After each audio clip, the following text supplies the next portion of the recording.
हाँ जी, अब आपके क्लैपिंग से पता चलेगा छोटे नन्हे बच्चे जो कैसे आपको वेलकम किया है। तो कहते हैं किसी की मजबूरी से फ़ायदा नहीं उठाना चाहिए, तो मैं इसलिए मैम के आने से पहले यहाँ पे आ चुका हूँ। चौधरी उस्मान फुटर साहब ने जाना है, एमरजेंसी है, तो एक रिजल्ट उनके ज़रिए से हम अनाउंस करके उनको इजाज़त देंगे। और आपके लिए बड़ी खुशखबरी ये है, ख़ास तौर पे पोजीशन होल्डर्स के लिए चौधरी साहब ने सब पोजीशन होल्डर्स को 1,000 रुपये का ऐलान किया है। बल्कि ऐलान नहीं किया, मुझे पैसे दे दिए हैं। उन्होंने कहा जिन जिन बच्चों की पोजीशन आएगी उनको मेरी तरफ से।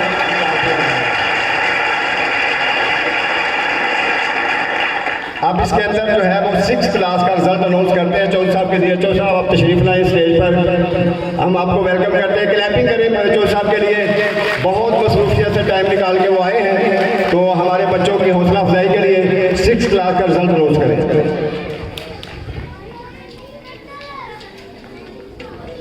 6 क्लास में जिस बच्चे की 3rd पोजीशन है उस बच्चे का नाम है Noor Minahir. Noor Minahir please come on the stage.